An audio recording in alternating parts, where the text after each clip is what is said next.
But now the article has come out, and I don't know if anybody else saw this. Go to NOLA.com if you can't find it. It got a photo of Romy in there. I know Romy like, how in the hell I keep making the paper? And and I think that's disingenuous too that they put her photo up when they are talking about this budget for this year. She didn't make those choices. She said and told everybody, and I don't think she. If you know Romy, y'all know Romy. Do you know Romy? I know Roman Cohart. Huh? I know a Roman that I went to school with. No, no. This Romy is like the CFO now. Oh, well, no. Don't know him. So she made it. She made it a point to come down to the meetings last week and let everybody know, hey, we got a problem, and I have notified y'all and told you this. Y'all didn't listen, and you went on ahead and okayed these budgets. And even when we even put this stuff out, I know Romy, and I'd be the first one to stand on 10 toes here with 10 toes down and tell you, Romy ain't lying. If Romy stood up there and looked you dead in your eye, I'm talking to all of the folks on that dais. If Romy looked you dead in your eye and told you, we notified you all when we found out everything was going bad and it was going left, and you all still kept operating like we had millions and millions and millions of dollars to waste.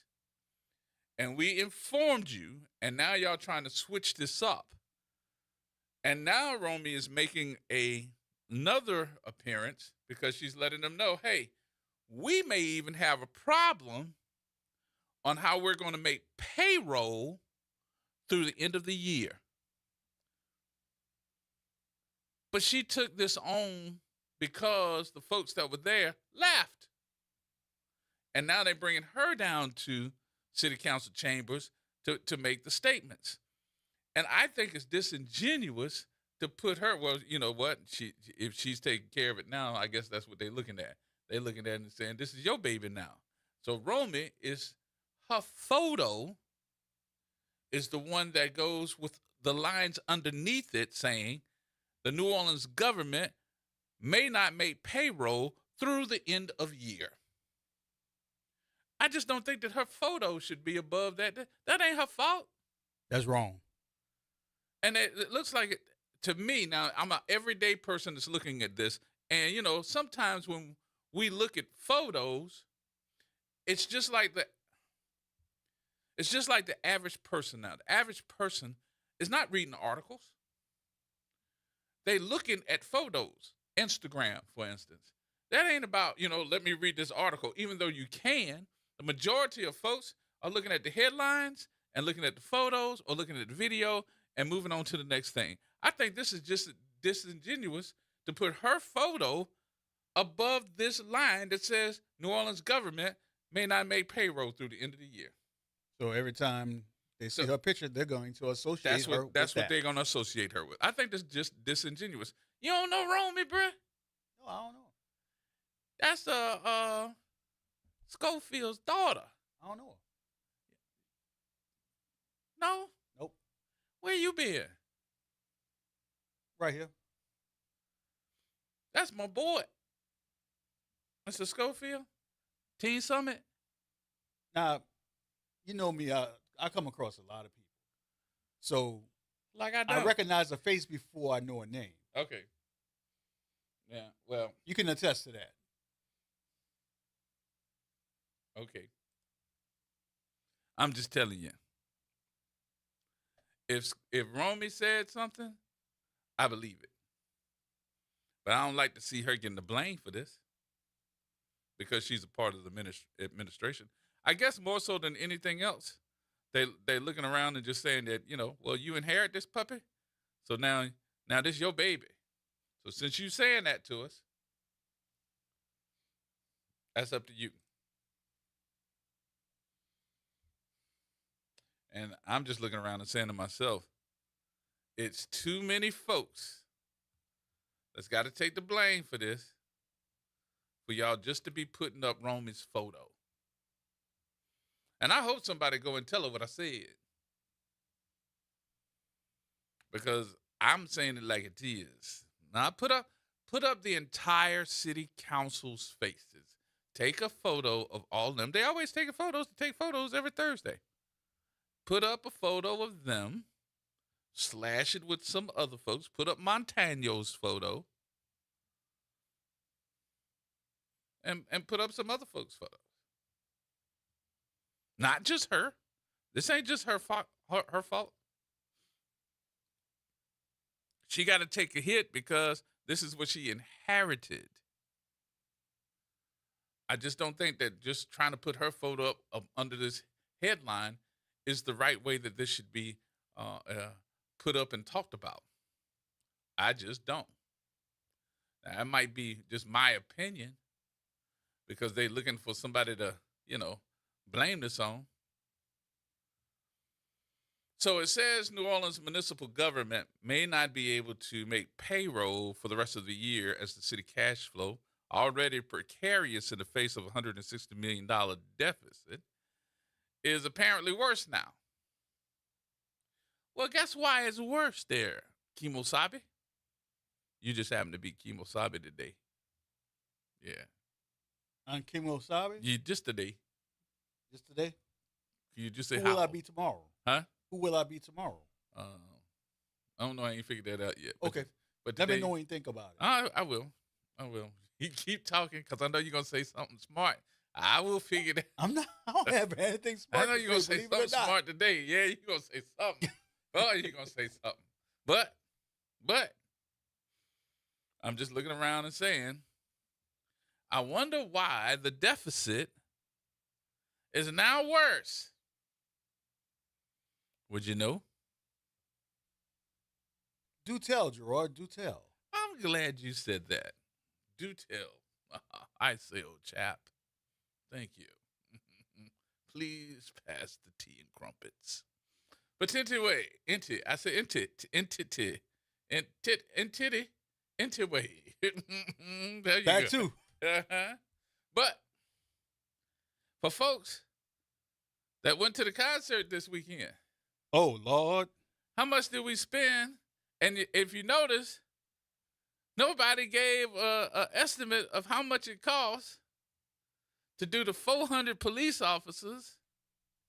Oh, last night on Channel 6, watched the late news at midnight. Excuse me. And they said that why put on a concert where you're putting out more money for security than you're actually making? That's why I said, oh, God. This hurts. This really hurts. I was like, wow. Oh, God. Let me get a drink of my water. I should have put some vodka or something in here today. Why put out more money? That's why I said I have to agree. I don't even know if I can say it today. With red bottoms. Oh, Lord. No. Because he said the same thing. Not red bottoms, bro. Oh, Lord. Yeah, I should have put some vodka in this water. Not red bottoms. I feel it coming on. Lord, they say that you know all from the beginning to the end. They say that you know everything that's going to happen to everything that has happened. But nobody would have guessed. Nobody. That I'd be sitting here on this here microphone agreeing with Mr. Redbottoms. Lord, help the man. Help him, Lord. Help us, Jesus. We not know what we say of sometime. And I would put that under that category. That we don't know what we saying. But especially at the top story today is we may not have enough money to pay payroll after we just gave away all of our city services and resources to a young rapper in the name of the Popo. They gave him 400, as in the words of Pop Jones, 400? 400 years. But they gave 400 police officers for a concert. And we don't have enough money to pay the employees for the remainder of the year. Oh, what shall we do? Boo-boo. What shall we do? Scooby-Doo. What shall we do? Foo-foo. And what shall we do to the whole crew? You know it's bad when you got to say the word twice. Clue, do you have one? Can the church get an amen? Hey! Hallelujah. Hallelujah. Hallelujah. I'm thinking I'm going to stop this now because at some point in time, I'll start making up some more stuff. And that wouldn't be good. The thing that was crazy, man, they interviewed this little chick, and somebody missed the dump button. She said the S word straight on TV. She was like, somebody's going to be shouting, look. He's like, the only way we could see the concert is if you bum rush the door. I spent $1,500 on my hair and nails. But did you hear what she said? If you didn't get in, I guess you're just gonna be oops. Yep. Out of luck. I was like, did she just say SOL? Boy, yep. I bust out laughing. I was cracking up that they ain't had no dump button. Donna said, she said, what? I said, yeah, she said it. Yeah, she said it. She did. She said. And then why that fool went on Bourbon Street by himself. Decided to walk out on Bourbon Street by himself and got mobbed. Yeah. He's a very popular young man. But I just don't get it. I gotta read. I just gotta ask, is the statement true? And anybody that can go look it up, see if the statement is true. I tell you what the statement is in just a minute. Y'all don't want to miss this one because it came from somebody that said this and it's published. And I don't think that they know that I would even read it today, so I know they're going to try to take it down. I'll read it next. And we're going to be back with As the WBOK Turns. As Boo Boo, serving for the crew. Woo woo. Woo woo. Can you woo woo? Can you woo woo woo? Yeah, there you go. More coming up, y'all. Everybody hold tight.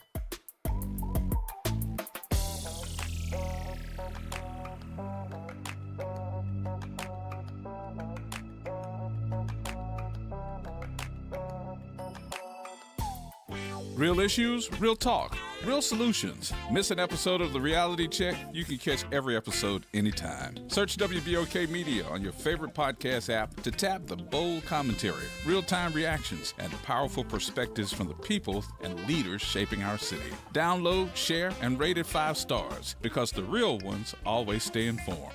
The New Orleans Jazz and Heritage Foundation is the nonprofit organization that owns the New Orleans Jazz and Heritage Festival presented by Shell.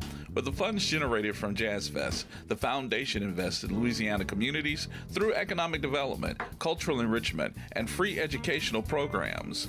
To learn more about the New Orleans Jazz and Heritage Foundation, please visit us at www.jazzandheritage.org. Hi, this is Cary Grant. Let's elevate every Tuesday through Thursday from 6 to 7 p.m. as we discuss the community, the country, and the world, from politics to current events and sports. We look forward to your input and continuing the quality programming on your community station, WBOK. Join us every Tuesday through Thursday, 6 to 7 p.m. on Elevated Conversations, the Arnie and Cary Show.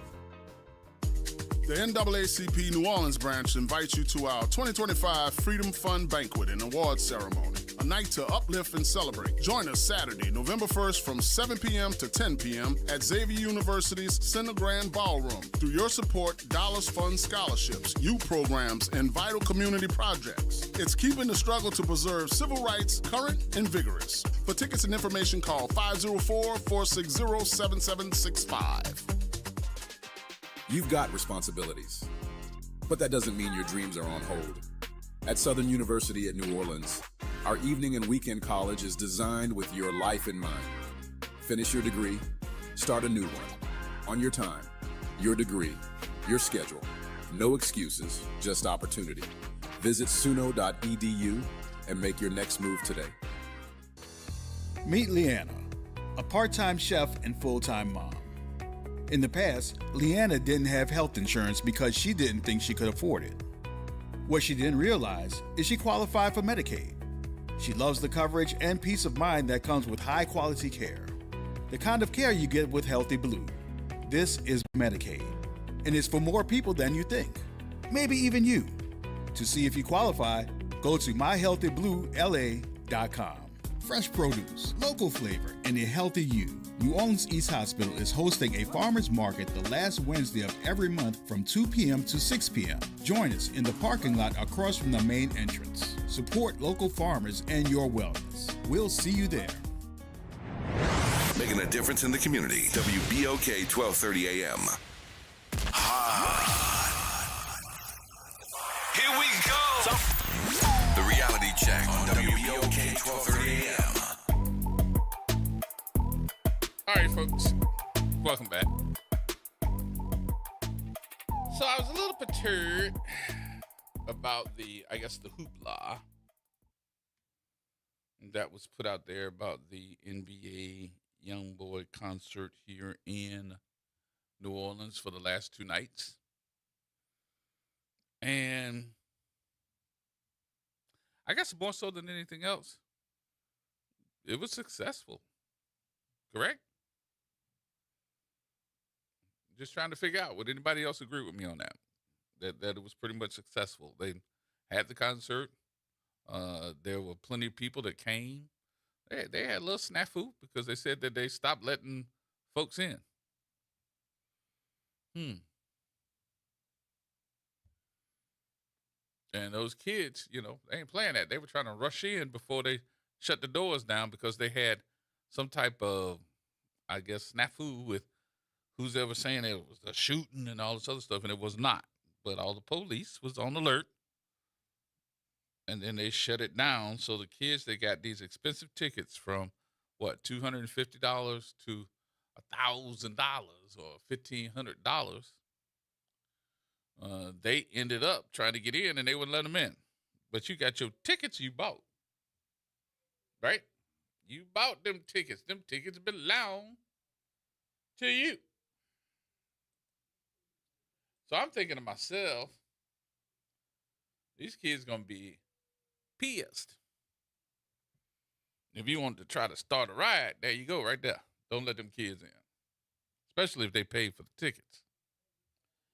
But anyway, as I go to social media today,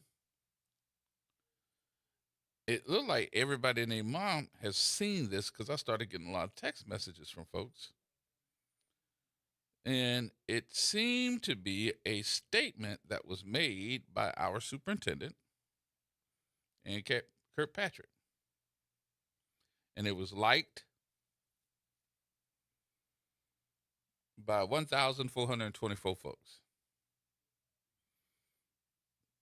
That was at the time. It's probably more now.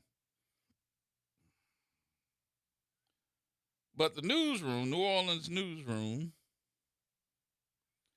after 2 highly successful nights in New Orleans, NBA YoungBoy brought in 17,000 fans each night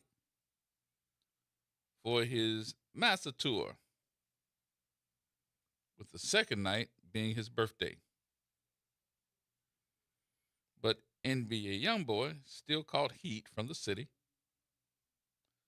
According to Andrew Lieber, CEO of Mac Agency and YoungBoy's booking agent, NOPD chief Ann Kirkpatrick reportedly took issue with YoungBoy having private time, his family time, after the show.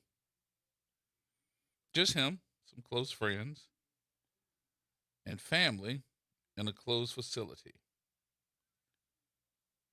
Lieber says She allegedly told him, in quotes here, as long as I'm in office, he'll never perform in Louisiana again. He called her a, quote, massive hater, end quote, saying officials are trying to stop this man's success, and added, we will fight back for the state of Louisiana.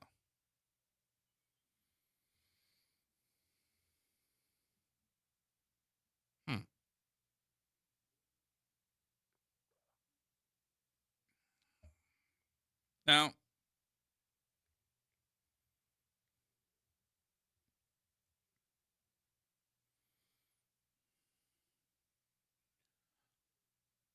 is that his fault?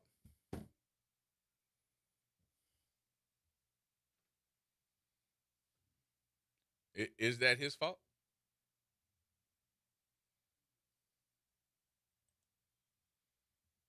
I would think that that would be part of the duties that you're supposed to do.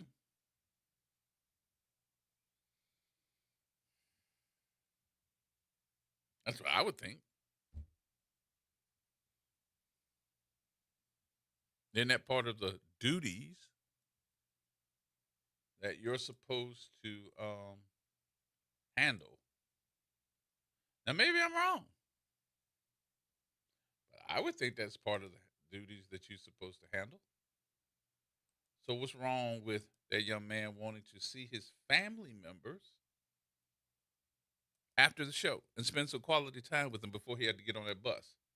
It's apparent to me he can't do it in public because we saw what happened when he wanted to just go to Bourbon Street. Everybody was following him. So what do you do?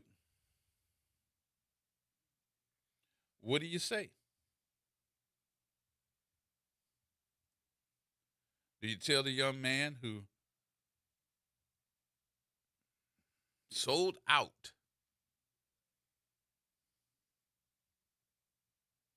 the Smoothie King Center 2 nights in a row that he can't come back? That you're not going to let him have any type of show in the state of Louisiana because you don't like him? Or is it because of young people?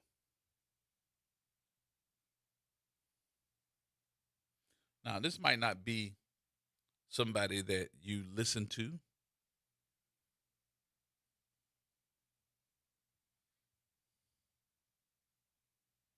Or are you speaking because somebody wanted you to say something? Oh, we're going to make sure you don't come back.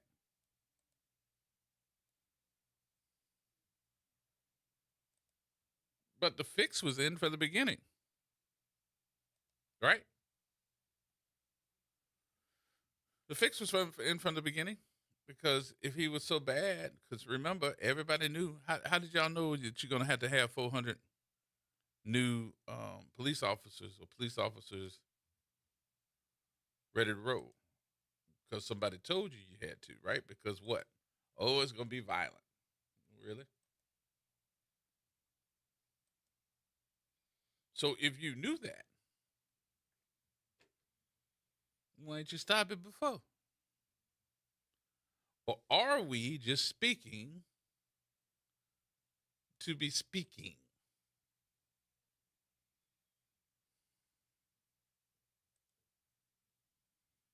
Are we speaking just to be speaking?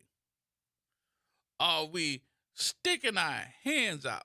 Are we putting our hands in our crotch to let everybody know that I'm the one with the big balls, not you? Because it looked the opposite way to me.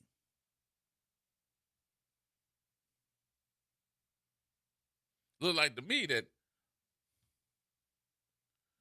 because I'll say it this way.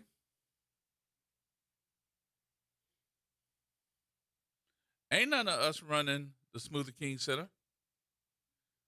Ain't none of us running the Superdome. Hell, as I can tell just by the name, the man that booked him to do his booking agent, his last name ain't even like one of ours. Lieberman. That sound what? Jewish?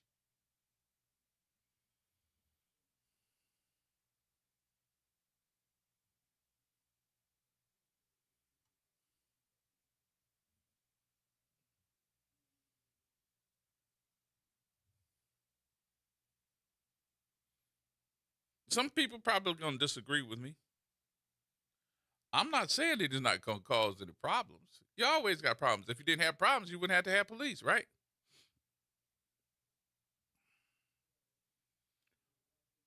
But was it so bad to the point where the whole city was like, oh my God, don't never let him back again?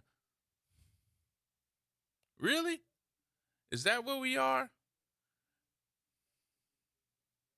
Is that what we stand for? I mean, what's any worse?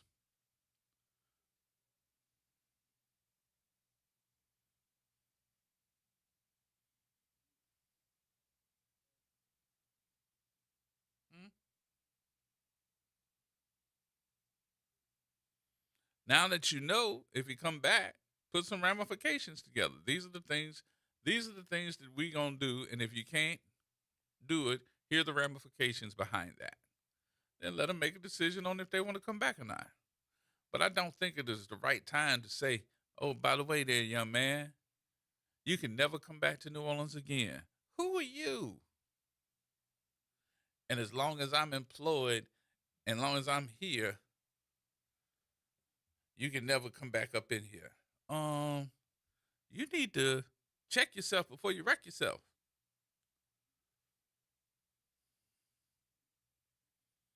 How long you planning on being here? Is there something that we don't know? Because that's what it sounds like to me. You know, I think out the box. Because I'm thinking about, an administration is getting ready to change. Are you giving us the 411 before you even get the 411 yourself? Or have you had the 411 that lets us know that, oh, yeah, you're going to be the police chief even in the next administration? Thought about that? Because this is saying that you're going to be here. To me, let me read it again, just so that everybody will understand why I'm bringing this up. Because it says, NOPD Chief Ann Kirkpatrick reportedly took issue with Youngboy having private time at the show with him, his close friends, family, and close facility. It says she allegedly told him, as long as I'm in office, he'll never perform in Louisiana again. How long you plan on being here? Because it sounds like me, you about to be here for a minute. Am I wrong in assuming that? Come on, y'all. 504-582-9422. I think that that's an indicator that there was a deal or something cut that you speaking out on. Because the administration changes in what, 3 months? In some instances, the administration changes in 3 months. So does that mean you're going to be here past your time?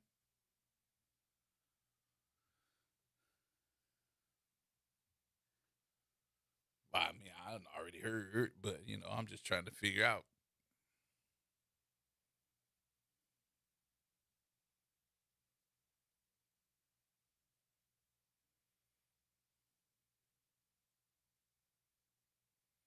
I don't think that Ann Kirkpatrick is a bad person.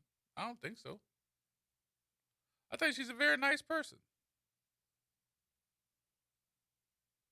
If you sit down and you listen to her, I think she's a nice person. But decision making sounds a little bit different than just being a nice person.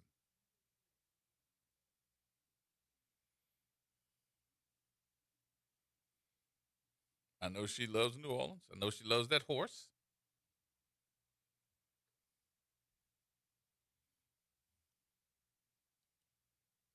And I know the horse is going to be out there, what, probably in the next hour. Gonna be over there off of Washington Avenue in that area for Night Out Against Crime. She bringing the horse out, the little pony.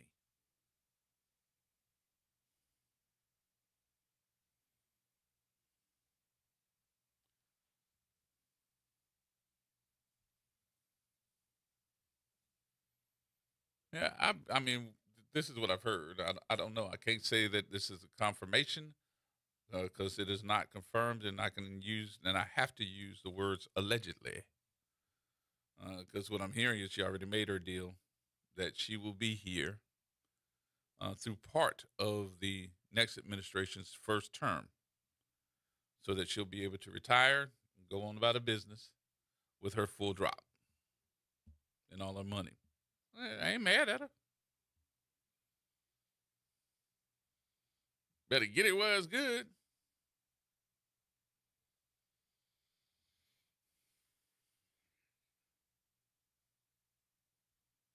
Because I know that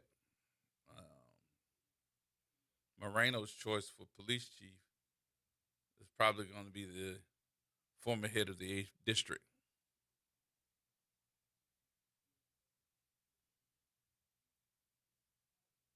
Which is more so the person that ran the area of the French Quarter. What's that, Gernon? Is that Gernon? Yeah. I mean, that's just the word. I'm just telling y'all the word. And that's why I said allegedly. All right, James. What's happening, y'all? What's up? What's up? Going Good on with evening. you? Nothing much. I'm trying to find out, man, what's going on with is there another budget meeting or update to the budget meeting that's coming up They're gonna have some more. today? Yeah, they're gonna have to have some more. And that's just because nothing's been settled. I do know that there have been some questions about what's been proposed. And I think No, I'm hearing that they got that is worse than the first worst. Yeah, it is. What? Yep. You are correct. So it's not just 160 million; it's 160 mil plus. Yep. I think they're right now at 165. And it's climbing, huh? Yes, sir. Wow. Right now, it's a problem where they can't even do. They're looking at it and saying we may not be able to do city payroll to the end of the year.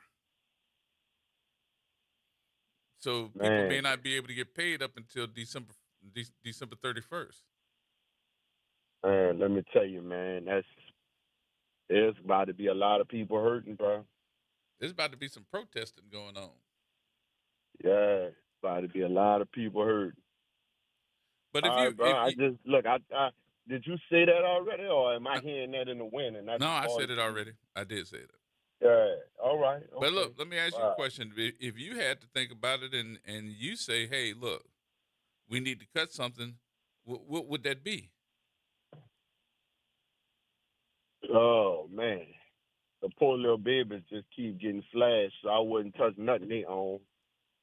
I mean,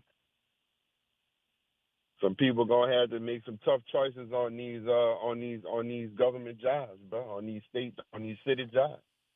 Well, they're thinking about adding more money to your trash collection. I didn't know trash was such big business, so we're gonna go. Wait, I got a complaint about that. Mm-hmm. So we cut grass, and then sometimes the grass end up in the can because you get to it late. You know what I mean? You don't have nowhere to dump it. So you got these bags in these cans, this grass in these cans, and these jokers pull up and flip the can and then slide yours to the back. Don't even empty the grass clippings in the trash. Yeah. But so now you telling me you're gonna be selective with how you gonna take out my garbage. No, you're gonna touch it once a week, which ain't enough in my opinion. You're going to charge me more, and you're going to be selective with how you take the trash? Yeah. Man, it's crazy. Yeah. It's crazy. But what's going to end up happening is people are going to end up just pulling their stuff in the middle of the street. Well, y'all going to figure it out. So a lot of us have not really looked at where we were at one point. So let me kind of refresh everybody's memory. We were not just in a deficit and also having problems with our trash collection. I don't know if you remember or not, but the city and the former vendors had a problem, and that problem was with Metro and Richard's Disposal, where we were picking up our own garbage and taking it to the transfer station and dumping it. Remember that? Right. That happened to do with COVID, though, G. Yep. That has something to do with COVID. I remember that. I but remember that because I was still. All right, I'm glad you remember part of that. the city Okay, at so I that ain't time. finished. I'm not finished. Listen to me. I Uh-huh. said that for a reason. Yeah, and you're right. All right. Take that part of this and remember we had the money at that time to issue an emergency declaration for the trash vendors to pick up that trash that was seen to be an overflow. What happened to the money, the millions of dollars that was there for the overflow? What happened? Now we saying we don't have the money and we can raise our rates. What happened? We had millions of dollars in emergency. What happened? Did we burn through it already? Don't know. That's why I'm asking. What happened? Yeah, that's crazy, bro. Like, don't do that to me. Don't get me thinking and looking at how much money we done lost, because like I said, they still owe us some money from Katrina. But You know, remember and I something, ain't though, talking James. about But remember us something. just in We the would East. not I'm give just the talking money. about how everything been mismanaged at the state and local level. But we had the money, and we would not give it to the former vendors for them to pick up the trash more than one time. Since you had all the people staying home for COVID, we gonna make more trash. So, but did Sydney come out with IV waste around that time? What do you mean? The first time when he came out with IV waste, was he out before that issue or after that issue? I think after that issue. After that, okay. I wonder if that's where some of the money went. Yep, probably. Man, have a good one, bro. I like the cuss, bro. Give me all this phone. All right, Jay. Yeah. Yep. So if I had that money that was supposed to be an emergency declaration for COVID, and we didn't use it, where is it now? More coming up, y'all. Everybody saying, You scratch there? What's wrong, boo-boo? You boo-boo today. More coming up, folks. Everybody hold tight.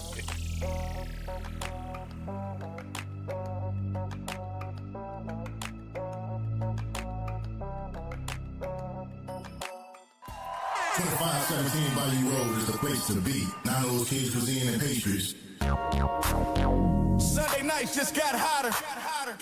DJ Wicked's live and 9 Cage and Cuisine for the throwback. Throw down! October 26th from 7 to 10.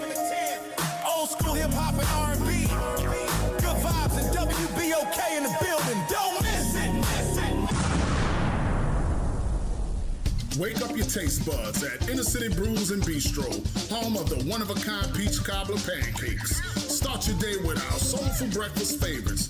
Then come back for bold cocktails and those oh-so-good Creole flavors that always hit just right. In the heart of Treme, every bite feels like home. Doors open at 8:30 a.m. and find us at 1401 St. Bernard Avenue. Inner City Brews and Bistros, uniquely New Orleans, deliciously unforgettable.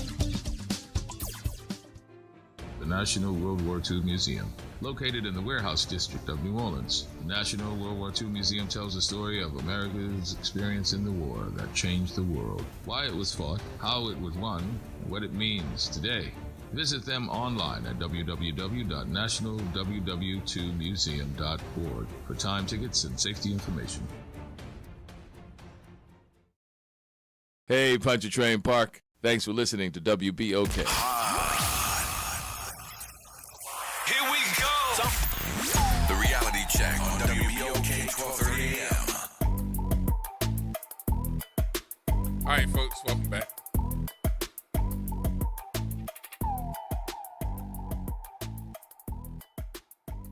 Man, I'm telling you, my head is hurting today thinking about all the money that we've had the conversation about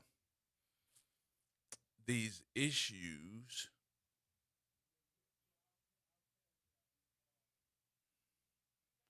Because it's almost like we have money that like disappeared. And I'm sorry I'm saying it that way, but it is. It's like money that just disappeared.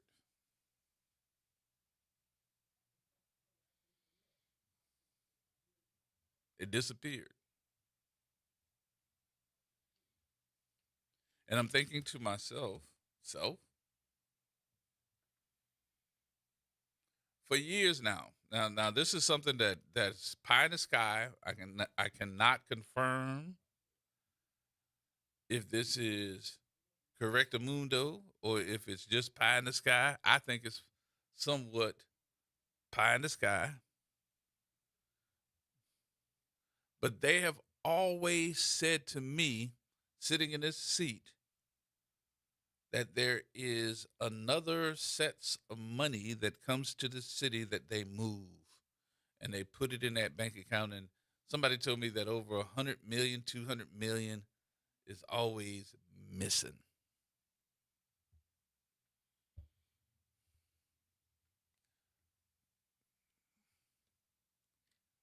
But to hear that we have only had one audit, now I'm not going to say that Romy and her girls and guys over at the financial office haven't been doing a good job.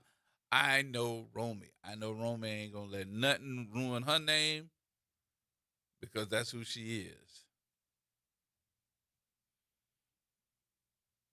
And I think to myself, we blow through money too fast here. We blow through it. So I got a question. It looks like to me that there will be some furloughs, some let goes, some cutbacks, some fat bats, some bacon, cheese, eggs, omelets, everything will get cut.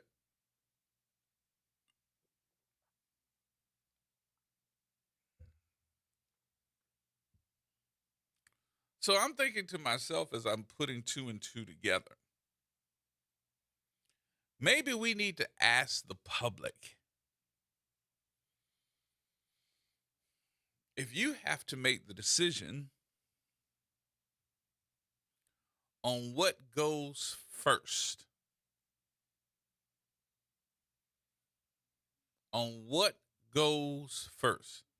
should it be employees to get furloughed?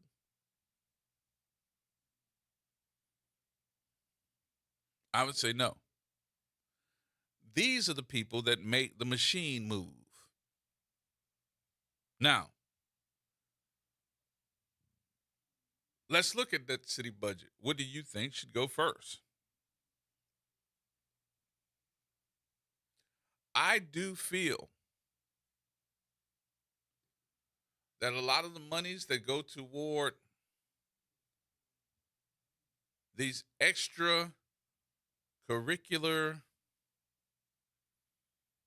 organizations that we fund, it makes me ask the question, why are we funding them when there should be monies that go toward them funding you in the first place? Well, wait, Gerard, what you mean? Why does the city of New Orleans, your tax dollars and my tax dollars, go to the VUCA Commission? Hello? Well, why does your tax dollars and my tax dollars go toward a lot of the commissions that have nothing to do with where you live, nothing toward the way that you have been fighting for resources to come to certain areas of the city? Why are we funding 7-day residential trash pickup and cleanliness in one part of the city only? And we got an 80% increase. And it's not, and the majority of the folks, and I got to say stuff like this because this is what comes to me. So I know that there are many people that feel the same way. They just don't have a way to say it. And they don't have a platform to say it on. But here we go. Here we go. Here we go. So if we're going to fund certain things and you're telling me that your ability to make money or save money is on furloughing people, then let's talk about the people that you're going to furlough. A lot of these peoples and organizations that you're going to, or commissions that you're going to look at and overlook the fact that they are the waste. We need to be able to look at it and decide for you, not just you, decide for you which ones need to be terminated, because they're ending up to be cush jobs that you're paying people hundreds of millions of dollars to sit on their tush because they in somebody's clique. Hello?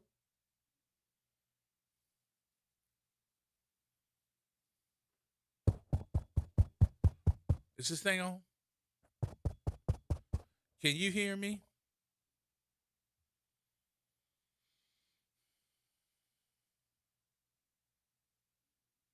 See, I don't think that we should have all of these consultants in all the different departments. What you consulting? Wait a minute, hold on. We got all these consultants that are telling us how we're supposed to fix and make the sewage and water board better. For 100 years, we have had the same department. We've had the same pipes. We have had the same flooding. It got worse after Katrina. Uptown getting, I guess when Uptown and Lakeview, when they start getting flooding or they start getting some type of flooding in Uptown, that's when all the stuff happened. Oh, we're going to make a mess.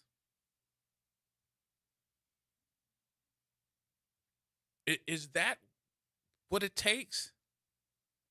Because I'm going to tell all the black people that y'all need to get y'all some white friends. I'm just being for real. Y'all need to get some white friends. Because it seems like if y'all have some white friends and you complain to your white friends and your white friends start complaining, that's when stuff get moving.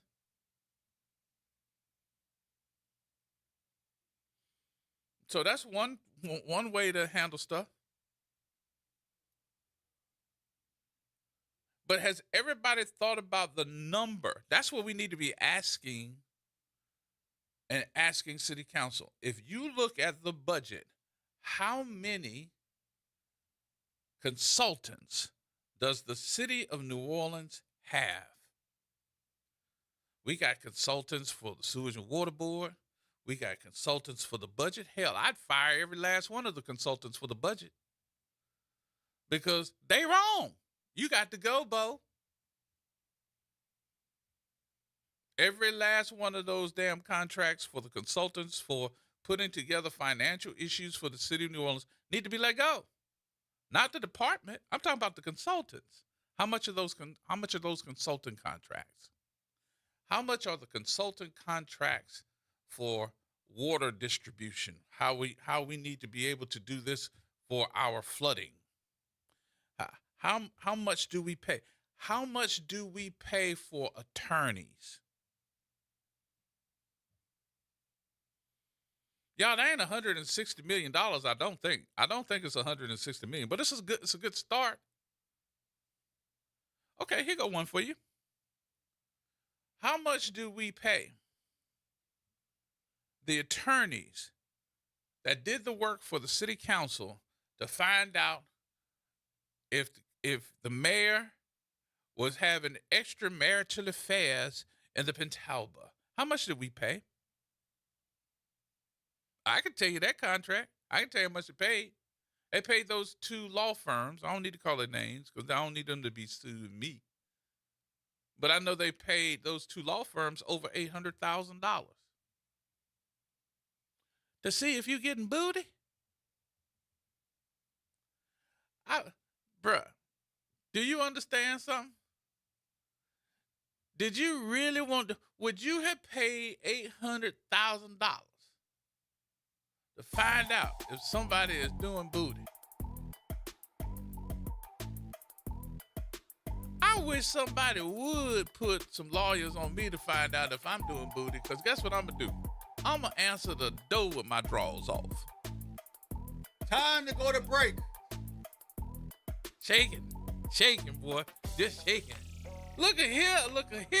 Didn't know I had that third leg on this stool, did you? Time to go to break. Break time, bro. Nah. All right, break time, y'all. Mr. Third Stool is coming back in a minute. Goodbye.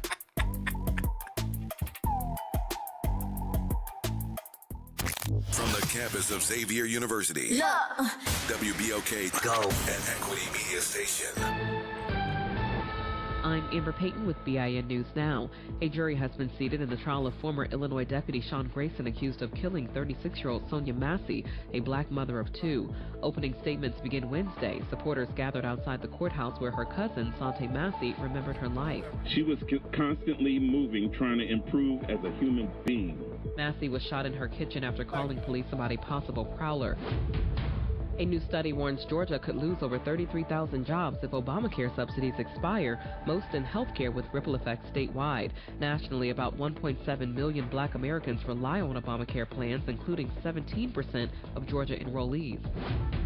And rapper Playboi Carti has been charged with assault in Utah after allegedly punching his limo driver and attacking his girlfriend during an argument. Police say the driver stopped to break up the fight when the rapper hit him.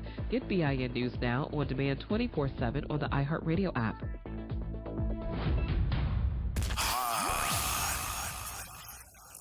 Here we go. The Reality Check on WBOK 1230 AM. I'm back. I just had to limp back up in here, but I'm sorry. What? I ain't got time to mess with you, bro. Oh, Lord. So the City of New Orleans 2026 budget document says that the executive budget totals $1.59 billion with a general fund of approximately $725 million. A significant decrease from previous years due to the lower than expected revenue. All right. Who guesses the revenue? I can tell you who used to do it. He sits right here beside me or right here behind me when I get off the air, Mr. Carey. The one that's on with Arnie Felco at 6 o'clock this evening. Y'all have to call Carey and ask him, and then tell him to guess the revenue and what we thought. Because he's already done it one time on this show. But I'm thinking that whoever guessed it with a whole bunch of one-time monies, which you don't put into your annual budget. And if that's why we say we over-projected,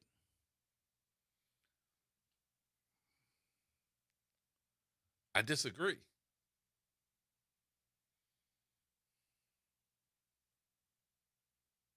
Why? Why you over disagree, G?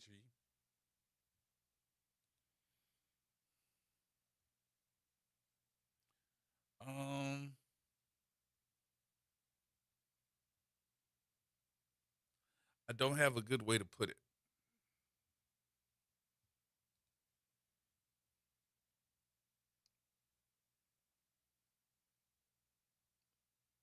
Well, what do you mean?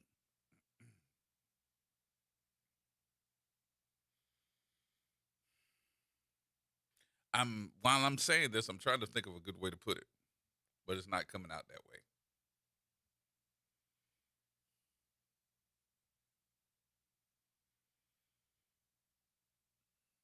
There should be a couple of things that done. Whoever forecasts this budget that we operated on last year should be one of your first let goes. One of your first people that you're going to have to make a decision on, are you going to keep them or let them go? That person, I would say, not because I don't know who does it. I don't know them. But I will tell you this, you jacked this up. You're several $1 million off budget. And in the past, we have been in a position where we have been somewhere 1% of 1% within the bracket of where we need to be. The other thing that I would tell you all, since there has been such disdain about our trash pickup going from $24 to $36, y'all do know that, right? Going from $24, I'm talking about residential pickup, from one time a week from $24 to $36. And for commerce, business, it goes from what, $48 to $72 a month. But there's a part of that I got to say we are not having a discussion about. What? Yes, there's a part of this that we're not having a discussion about. And that is, it's time for you to go back and have a conversation with your vendors and let your vendors know, hey, we in a crunch. We have to go back and redo a lot of these contracts. They will not be sustainable, and there should not be an 80% increase for us to pick up trash in this city. Now, I don't want to demean the business, and I know a lot of those young men work hard, young men and young women too, that work hard. But this city is not a major city. We are a medium market size city. We have been rolling the dice on what we can afford and what we can't afford, and now we have come up with snake eyes. And we about to crap out. Anybody that's a gambler knows exactly what I mean. We are getting ready to get into a point where we just ain't going to be able to pay nobody. So now I need to sit down with my contractors and let them know we can't afford an 80% increase. And if your vendor says, hey, then we can't work for y'all, y'all need to think about something. You need to think about Alvin Richards. What?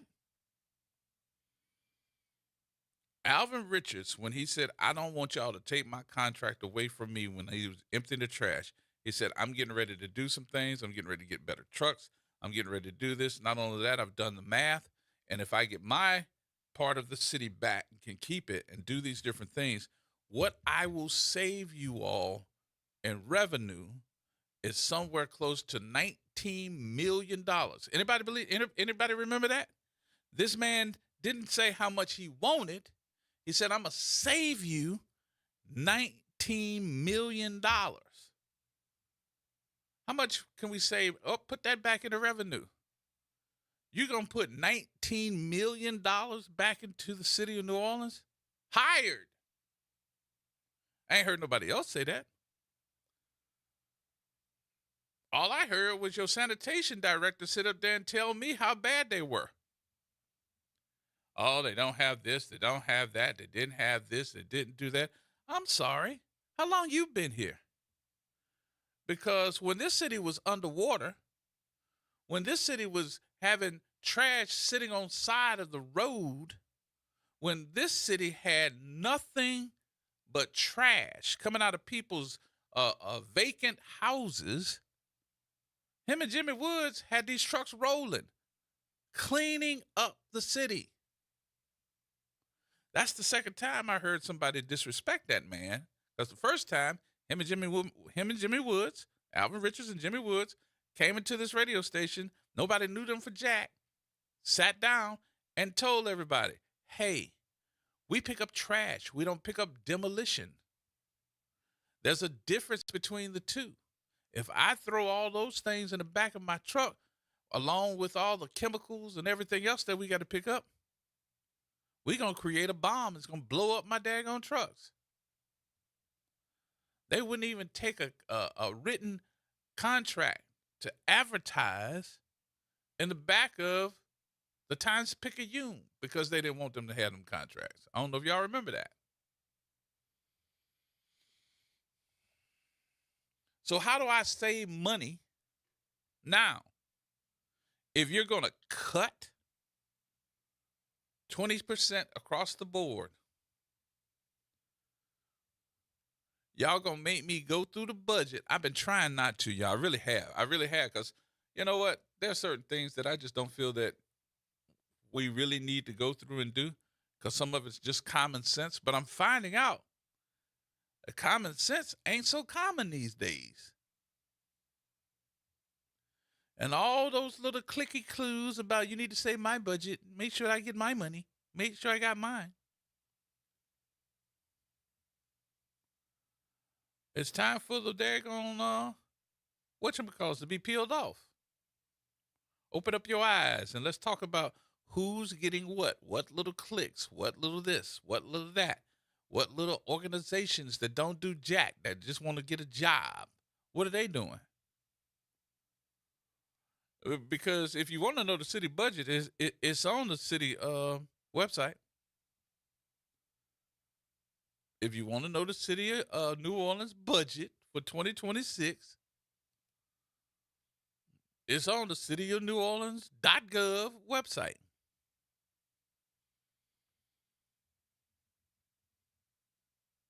And we need to pay attention. That's what our biggest problem is. Galloway. What's going on, Brother G? You the man. Man, you spitting fire today, man. Sometimes you gotta let everybody. Sometimes you gotta let everybody know without pulling no punches. I'm about to say, brother, I'm got my wallet open, give you a couple of dollars for your collection plate. You hitting it, bro. You telling these folks, and I hope they paying attention. These consulting fees, these clicks, and these certain people that want theirs in that budget, you need to watch out for these people. This is real, New Orleans. I'm telling y'all, these folks ain't playing with y'all, man. You about to increase this, but you going to cut across that. Everybody going to be, I know what they say, eye for an eye leaves everybody blind. Everybody going to be blind in that city. Do you understand, Galloway, that the consultant fees for the city of New Orleans are so high? For every department, they all start at $100,000, $200,000, $300,000 a person. And you living in a city where the average income for a black family is what? $38,000. Not a person, a family. A family. Yep. But a consultant fee, and I know some of them get over $300,000. Yep. Trust me. Yep. You're not going to be able to make it like this. It's only one politician in the state of Louisiana, and I'm not afraid to say his name, Alonzo Knox. He's fighting for New Orleans. Yes, sir. I'm telling you. Yes, sir. He's the only one. Everybody else is playing around. I'm still looking for that $162 million that nobody wants to talk about. Mm-hmm. Not one newspaper, only radio station that's talk about it is WBOK. Everybody else is afraid to ask about that. Why? You know, and I keep asking, why are y'all so afraid to ask about this? But it's the names that are associated with it. That's why they're afraid. If it was somebody else's name than them other two people, that I'm gonna stop mentioning their name because people telling me you giving them what they want. So I said those two people, and everybody know who they are. if their name was not tied to that, if it was Freddie King and Oliver Thomas' name that was tied to that 162 million, it would be nonstop 24/7 coverage about this $162 million loan. Yep. That's just one loan that's leaked out. Just imagine all the other shady deals that's going on. And they took I that remember when Mr. Richardson was picking up $162 the million payback to the city of New Orleans and lent it back to Entergy so they can do something with it. It was a lend. They weren't supposed to give it to them. It was supposed to be borrowing it. But why are they borrowing something that they just lost because they took it from us? And Entergy is a $4 billion a year company? Yes, sir. See what I'm saying? So it's a lot of that stuff been going on in this city for decades. But now you so far behind now, it's got to come out. Listen, in 3 months, you won't be able to blame the black lady anymore. That's gone. Here's another question for you. How much we pay lobbyists? Ooh, I bet you they getting up there. They probably getting up in the millions, probably. Yep. You know, lobbyists do the dirty work, so they getting the big millions there. Yep. Because they go change policy. They go change. They make the Senate and House pass laws. So yes, sir. I guarantee you, it's some millions being even if they don't get it passed, they still get paid. Yes, big money. Yeah, the lobbyists control the politicians. So and you can, like I say, these folks sit back at these country clubs and clubs that we don't, are not privy to go into. They drink them a scotch or a bourbon, and they make them a deal. Yep. And next thing you know, you $100 million short somewhere. Yep. I just blame the black lady. So Ain't B, Miss Kilpatrick, Ain't B, now you know you ain't got enough time left. Next time young boy come around, you may not be with us, period. But anyway, I looked at the NBA YoungBoy concert and stuff with them little kids. You know what happened was, G, somehow them kids are so innovative. They got the email thing on their phone. So basically they was having fake tickets like. So it just got out of control, man. But thank goodness it was really no major violence. And I don't even know who NBA YoungBoy is. The first time I heard of him was about a month ago in Atlanta or something like that. And I was like, all right, whatever. But for 2 nights, my only thing I can say this about that concert, G, you knew this was coming months ago. Months ago. And you did not want it then, but you know why they didn't say anything? It was election time. Yeah. Do you think Red Bottoms would have made that speech 2 weeks ago about we can't afford this and we don't want to hear violence, this and that? It would probably made folks get off their behind and go vote. But I keep telling folks, we complain, but they vote. And I'm telling you, when I say them folks from Uptown and Lakeview, they vote. They work together. They worked together and said, that's our gal, and we're going to make this gal do whatever we want. But it ain't going to be easy, Uptown and Lakeview. There's some serious issues coming about. The trash, raising that's chunk change compared to what I just paid my property taxes online for the house in Tremaine. It's still going up every year. So when I come down there, I got to go see Mr. Magoo, the little tax lady. We're going to have another conversation because I don't play about my taxes going up. I ain't put a doorknob on my house. My taxes still going up. Somebody needs to explain something to me, So, but this is getting serious, and it's going to be here so fast, G. And like you said, you may not make payroll at the end of the year. Why don't you start taking money away from sewage and water board? See, and tell them they ain't going to make payroll instead of them building the boom boom room. Remember that sewage and water board? You remember the boom boom room, huh? You remember the. But think about something. You remember they built that boom boom room over there in the sewage and water board? Yeah. But think about something with sewage and water board. And now, when's the last time we got a new turbine? When the last time you can find a part for the turbine? You got to go remake them parts, man. You got to have somebody to make those parts. But my point is, a new turbine would probably cost. I think they said it costs like somewhere between 20 to 30 million. We got 4 of them. Just say that you put that in your budget every year. You replace all 4 of them with a new turbine for your first term. That would be something that you could go and say, we did it, y'all. We got us a new turbine system for sewage and water board. But how much do we pay per year every time they tell you that one of the pumps or one of the turbines is down? We have to pay somebody to come in and put a Band-Aid on it. and we have to pay the consultant. So not only that, G. I'm not gonna only that, brother patch G, it up. I'm just gonna patch it up. But go ahead. I'm sorry. Hey, no, you're good. I'm sorry for interrupting. Not only that, you know how much the director of that sewage and water board make? $300,000. $300,000. You know how much his retirement is? My goodness. I said I went to college for the wrong stuff. If I could sit there and let a city flood make all this type of money and just never have to answer any question, when is the last time you heard somebody from the sewage and water board really address the city council and about this rain flooding after 15, 20 minutes? All they do is put up on their diagrams of which pump is not working or how many pumps is supposed to be working. And then when it floods, we can't handle this because so many inches coming down per minute. Hey, you look like you have memorized it. You have memorized it. Hey, trust me, I call them all the time. Listen, when it floods, I call them. I let them know. Every time it floods, that's one less woman from the shelf that y'all get to bring into the boom boom room. But anyway, G, you have a good day, man. Hey, Galloway, talk to you later, brother. All right, brother. Yes, indeed. He said the boom boom room. That's funny. Mr. Buddy. Hey, Gerard, y'all wasting time. Just broke on WWL. FEMA is not, because of the government shutdown, the city short $100 million more dollars. Add that to the 160. They're talking about mass layoffs of city employees because they got a cash flow problem. City council is meeting tomorrow, an emergency meeting, and Cantrell is asleep at the switch as usual.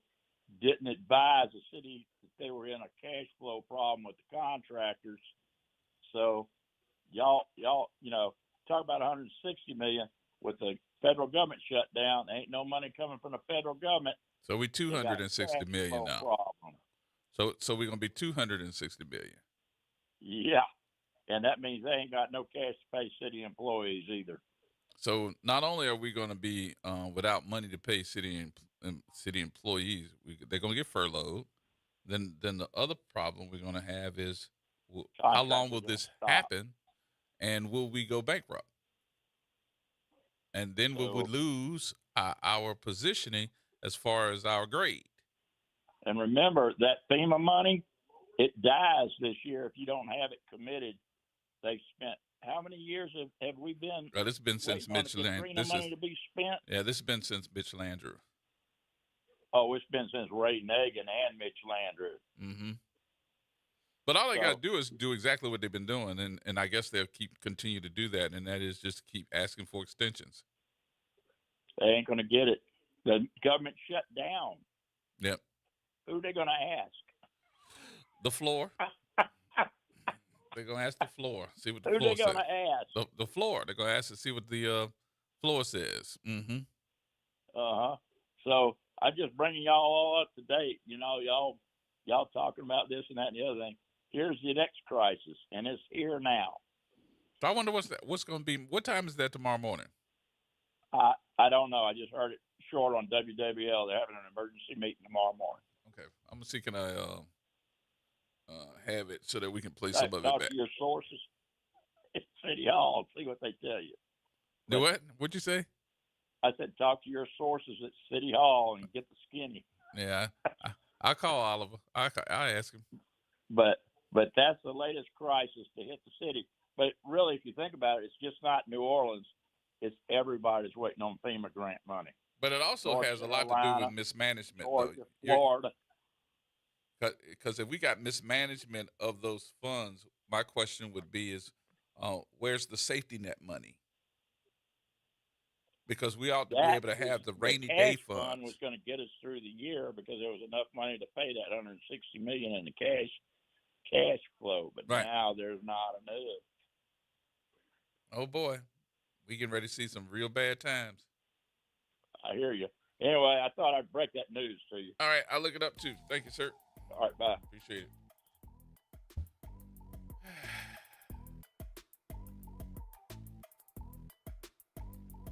I need a drink. You going drinking? Want to go drinking this evening? Just go to break before you say something. I want to go drinking this evening. Y'all want to go drinking? I had lunch today with my good friend Barry. Barry Wright from the Vault. We getting ready to come up with some great meetings and stuff that we're gonna do at the Vault. This might be one of them. He don't know it yet, so I gotta figure out what it's gonna look like. More coming up, y'all. Everybody will take.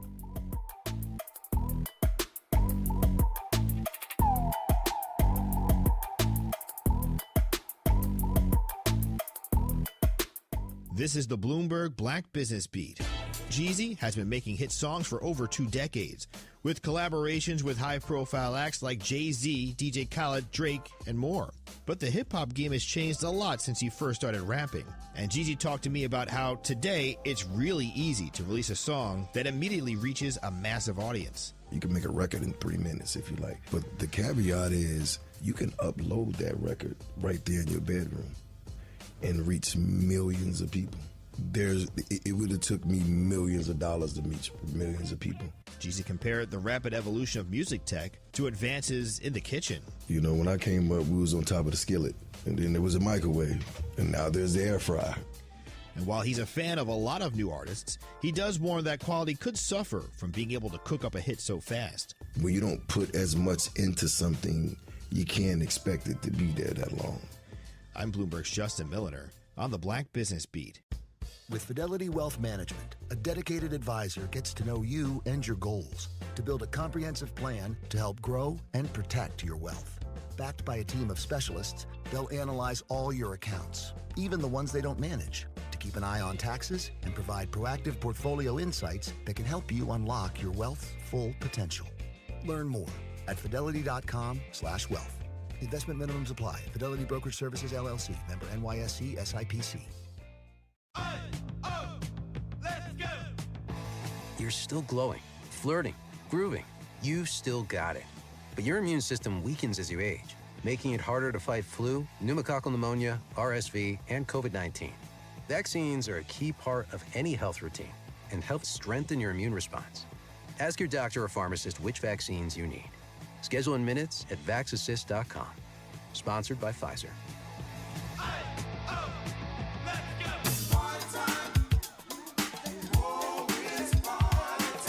That's right. It's party time each and every Sunday night at 7 p.m. on WBOK. It's the Throwback Throwdown with DJ Wick as he brings you the best in old school from the 70s, 80s, 90s, and the early 2Ks. Plus, the party goes to another level at 9 p.m. with the Throwback Throwdown Party Mix to round out the night. It's the Throwback Throwdown Sunday nights at 7 p.m. on WBOK and on the World Wide Web at WBOK1230.com. Join us Wednesday morning, October 22nd at 8 a.m.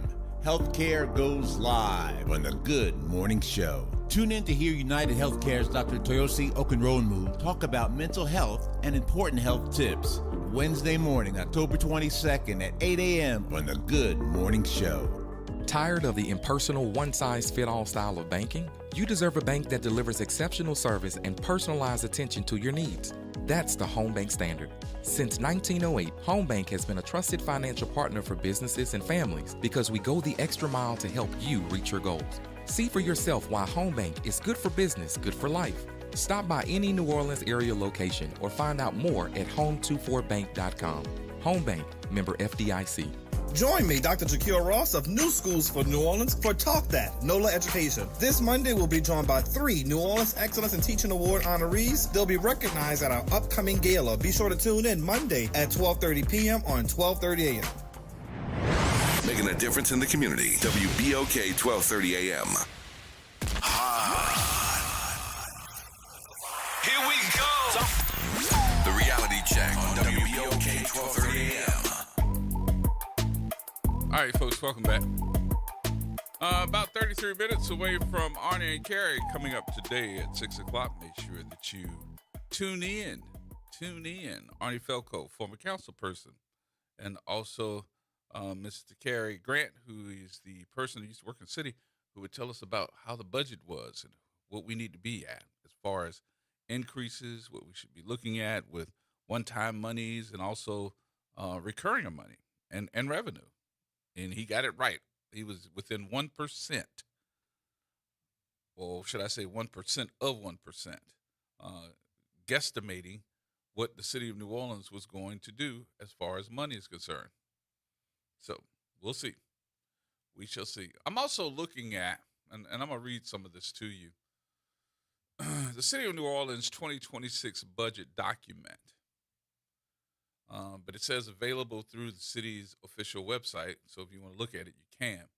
But the proposed 2026 executive budget totals is $1.59 billion with a general fund of approximately $725 million, a significant decrease from previous years due to lower than expected revenue. The budget includes cuts in several different departments, an increase for the police department, and potential new revenue enhancing measures. Now, let me stop right there. And this goes to certain things to make me go, hold up there, Lado. Hold up there.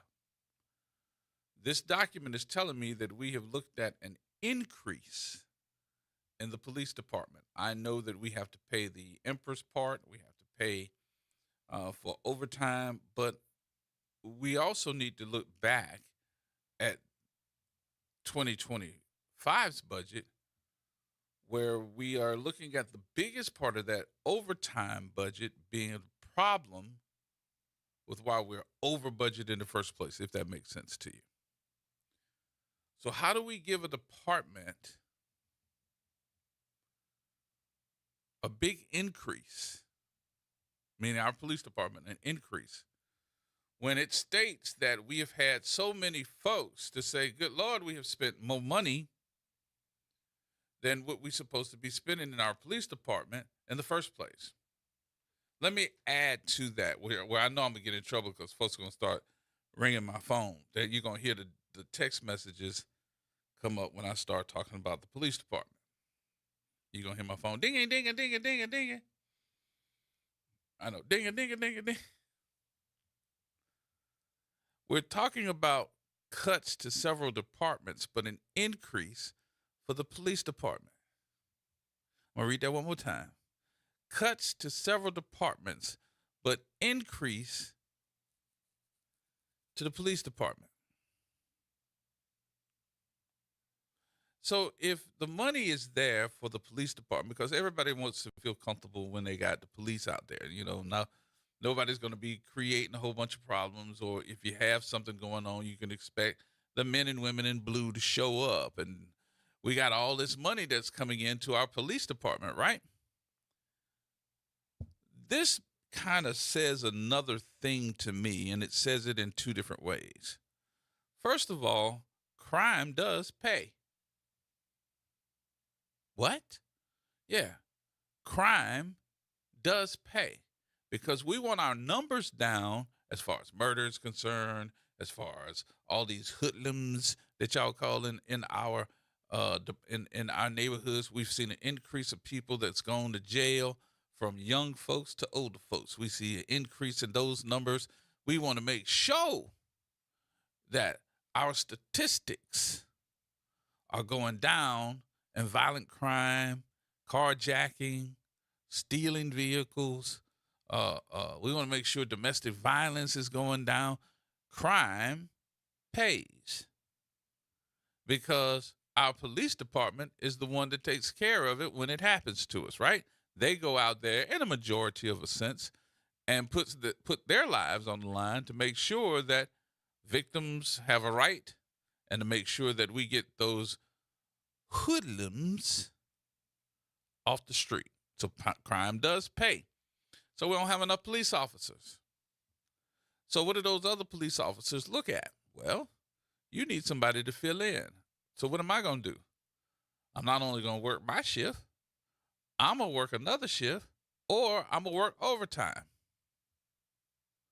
But yet when we see that officers, especially in the NOPD, are working overtime, working different shifts, doing their 56.5 hours of what they're supposed to do, when they start adding up their number of hours working,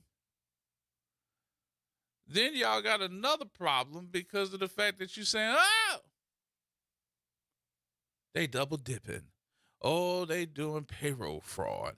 But your numbers continuously go down because you got those officers that don't mind working 2 or 3 different shifts or doing a detail because they want to make some more money. And why do they have to go out there and do it in the first place? Because we don't have enough police officers to handle those details. And so what do? Volunteer their time, their hours that they can do.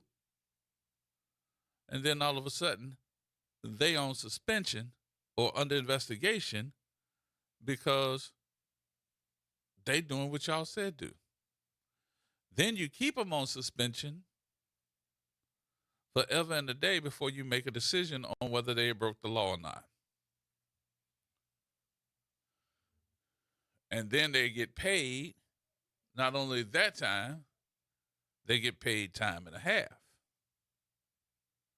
Or they get some type of enhancement to their original salary. They do that enough, they got a pretty good check. But how do we put them on suspension? How do we put them under some type of, I don't want to say that, no. But how do we put them under some type of suspension? How do we put them under some disciplinary action? When all you got to do is get somebody to add up the numbers, look at it, and say, they didn't do nothing wrong, put them back out there. Y'all put them on disciplinary action and let them sit there. It kind of looks like y'all trying to base them in shame. Baby, we done marinated some police officers around here in shame. And all you got to do is look at the numbers. Numbers don't lie. That's what they always tell me. Numbers don't lie. If they did the work, pay them. If they ain't broke no law, let them go. Don't sit there on them. And I hope that some of the officials that's listening to us, since we get monitored all the time, I hope y'all are listening because we are definitely letting a lot of those police officers sit there and be marinated in blame and shame. And all you got to do is look at their daggone times and add them up and see if they did something wrong. If they didn't, put them back out there. Because the more that you put them under some type of investigation, knowing they didn't do nothing wrong, the less officers you're going to have that's going to want to go out there and do anything because they know they're going to be next. I wasn't supposed to say that. I wasn't? Oh. Too late now. Told you.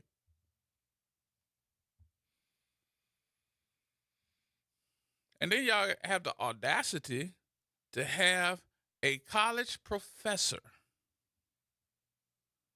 that don't have no legal experience, no police experience. They just dig into it, and he looks into it, and that's the law. And y'all are all in a frenzy.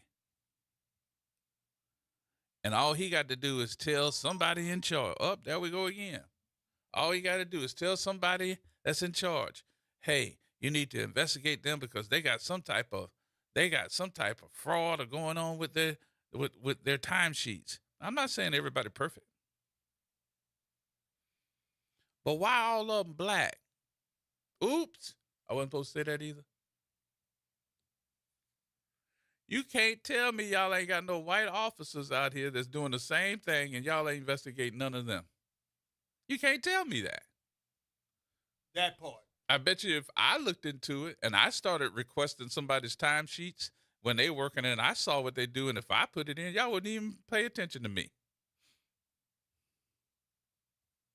But I can guarantee, I don't even think that that's in the control of them. So they get out there and do the job. They do their work. Their timesheet be looking like this. You're supposed to pay them to pay.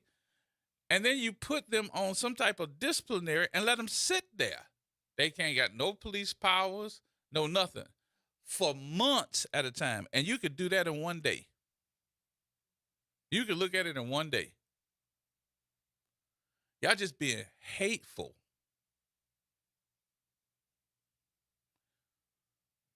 And then you got a college professor that's supposed to be this great investigative reporter now, telling y'all, the police, who right and who wrong, because y'all scared of them.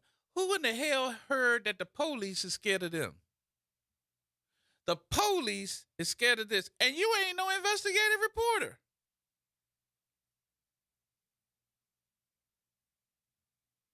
I have never heard any crap like this in all my life. And then when you start looking at it, the ones that they saying doing wrong, they black. You can't tell me you don't have no white ones doing the same thing. I know several of them. Been doing it. And got ranked. Never been under investigation for working extra details.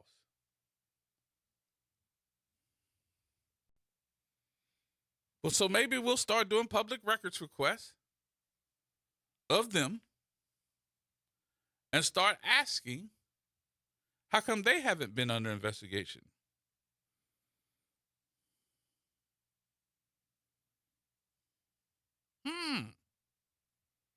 And then if you knew about it and you know that they're doing the detail, and whoever assigned it to it, because y'all know what? You know who assigns them to details? Their rank.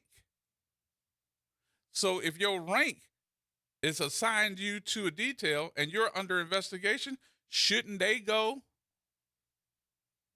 with the same person saying because you're supposed to sign off on it, right? Or is that the what's that Department of Extra something? What the name of that thing? The one that was $700,000 in the hole? Oh. Oops. I wasn't supposed to say that either.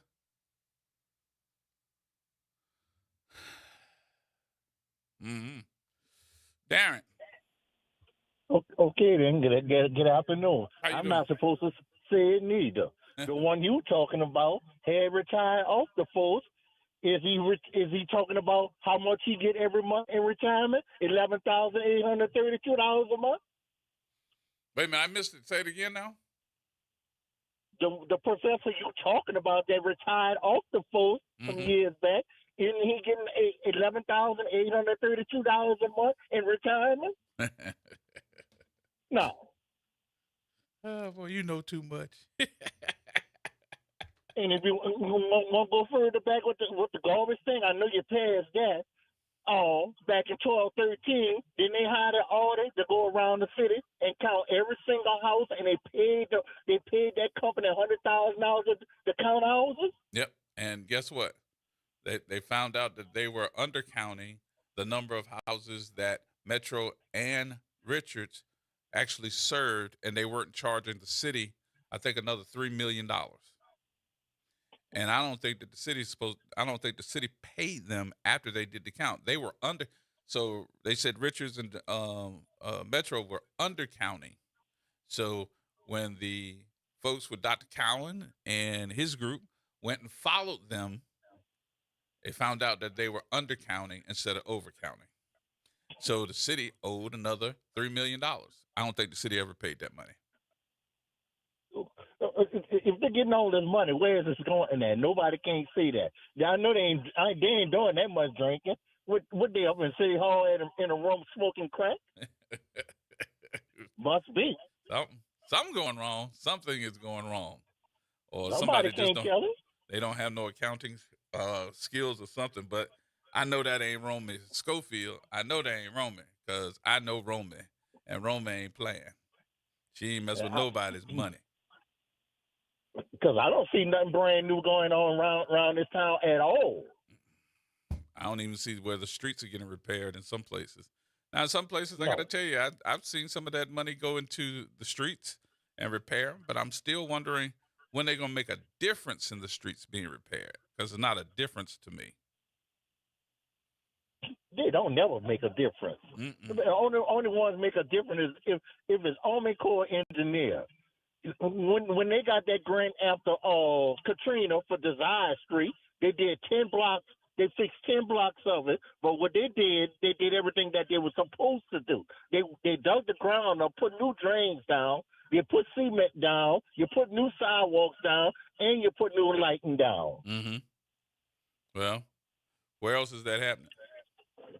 No way. No. I think I complained. What day was that? That had to be like last week, 2 weeks ago, 2 or 3 weeks ago. I complained about my area, which is Lakeview. And I said some of the streets in Lakeview, I mean, you're going to lose the undercarriage of your car. Yep. I think the following week, they done shut down some of those streets and replacing those streets. They digging up all the cement and putting down new cement. Lucky you. Yeah, that was like back in around 12, 13, Lakeview again. Yep. When they put their signs up saying, I pay my taxes, fix my streets. Yep. Majority of their streets got fixed, and they got brand new cement streets. There you go. Here we go again.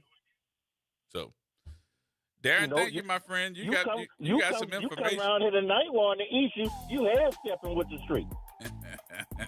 But when NBA Youngblood came down there, y'all ain't give him all that credit compared to what Taylor Swift got. Well, think about this. They didn't move the homeless off the streets.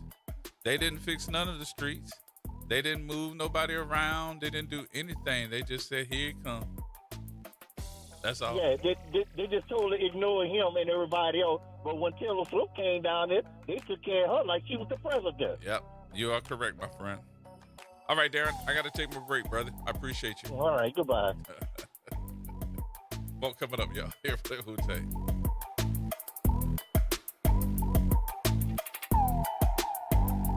AURN News. I'm Ebony McMorris.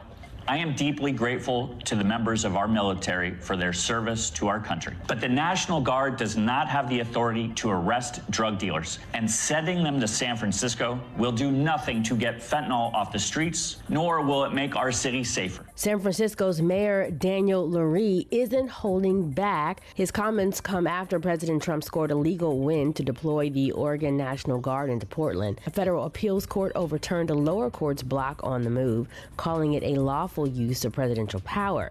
But Oregon's Democratic leaders say it's an abuse of power that erodes state sovereignty and First Amendment rights. Attorney General Dan Raisfield is asking the Ninth Circuit for an emergency rehearing. The administration is also pushing to send troops to Chicago and San Francisco, moves governors are calling unconstitutional. For AURN News, I'm Ebony McMorris.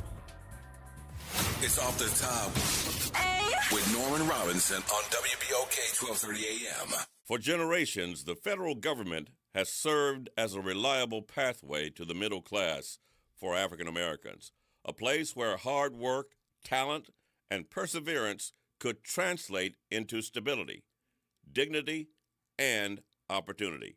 From postal workers to Pentagon officials, from teachers to Treasury analysts, the federal payroll has long reflected a kind of promise that public service could offer a fair shake to those shut out of corporate America. But that promise feels increasingly under siege in the Trump administration. The New York Times recently noted the troubling absence of Black Americans in high-ranking positions within the Trump administration, a number that has dwindled even further after several firings of senior officials of color. Perhaps the most glaring example came earlier this year when General Charles Q. Brown, Jr., the nation's second Black chairman of the Joint Chiefs of Staff, was abruptly dismissed without explanation. General Brown's ouster broke with a long-standing tradition that the chair of the Joint Chiefs remains above politics, serving continuity and country rather than party or president. But this time, politics and culture war rhetoric carried the day. Defense Secretary Pete Hegseth reportedly questioned whether General Brown's commitment to diversity and inclusion made him, quote, too woke, end quote, and even whether his success was due to race. Those are deeply wounding racist words, not just to one distinguished airman, but to every Black professional who has ever had to prove again and again that their excellence is earned, not gifted. This pattern of marginalization, dismissal, and replacement sends a chilling message that experience and merit are secondary to ideology. and that diversity itself has become a dirty word. It also threatens to unravel decades of progress made by African Americans who looked to the federal government as both employer and equalizer. Quite frankly, it pisses me off that the African American leadership has been mostly out to lunch on this issue. What's it going to take to wake them up on the dismantling of the black professional, middle, and upper class at the federal level?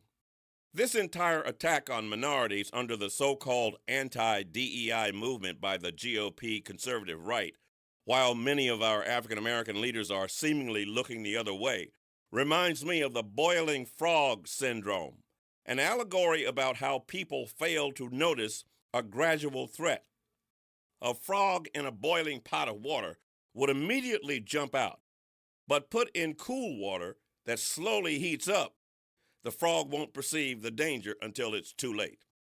Let's remember, folks, during the civil rights era, when doors to corporate boardrooms remained closed, Washington opened them. Black scientists, lawyers, economists, and diplomats built careers in federal service that became models for generations. Today, that legacy is at risk.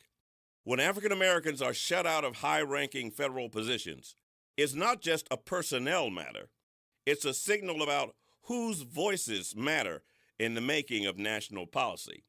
And when those voices are silenced, the nation loses not only its fairness, but its collaborative wisdom and cohesion. This is Norman Robinson, Off the Top. A message from the community scientist. Do you live or work in St. James, St. John, St. Charles, Ascension, Calcasieu, Baton Rouge, or St. Bernard Parish? You may be exposed to harmful chemicals like phthalates, BPA, and flame retardants found in everyday products but linked to serious health risks. That's why the community scientist, a program of Rise St. James, brings you clear, science-based facts that protect your health and our environment. Stay informed, stay empowered. Visit risestjames.org today. Parents, mark your calendars. Benjamin Franklin High School invites you to their open house Thursday, October 30th from 5 to 7 p.m. at the Katherine Johnson campus. Discover why Franklin is a state leader in Ivy League admissions, with 90% of students earning college credit, over 50 clubs, and more than 40 electives to choose from. Come see how Franklin has been fostering futures since 1957. Don't miss it. Benjamin Franklin High School's open house, October 30th, 5 to 7 p.m. Learn more at bfhsla.org. You've got responsibilities, but that doesn't mean your dreams are on hold. At Southern University at New Orleans, our evening and weekend college is designed with your life in mind. Finish your degree. Start a new one. On your time, your degree, your schedule. No excuses, just opportunity. Visit suno.edu and make your next move today. Meet Leanna, a part-time chef and full-time mom. In the past, Leanna didn't have health insurance because she didn't think she could afford it. What she didn't realize is she qualified for Medicaid. She loves the coverage and peace of mind that comes with high-quality care. The kind of care you get with Healthy Blue. This is Medicaid, and it's for more people than you think. Maybe even you. To see if you qualify, go to myhealthybluela.com. Saints of God, it's time for us to tell you the truth. It's time for you to start your 21-day challenge. Don't take another day. Do it right now. Call 504-701-4711. That's the whole water stove, Pastor David Impartian Sr., the host of Change Your Water, Change Your Mind. This is the water that's designed to change your body, the way you think, the way you act, and the way you look. Why don't you start your 21-day challenge today? For $35, you can start it right now. Call me so we can set up your appointment. 504-701-4711. That's 504-701-4711. Change your water, change your mind. Get in on the conversation at 504-582-9422. Here we go. The reality check on WBOK 1230 AM. Yes, indeed. Well, that was interesting. So, you know when people tell you that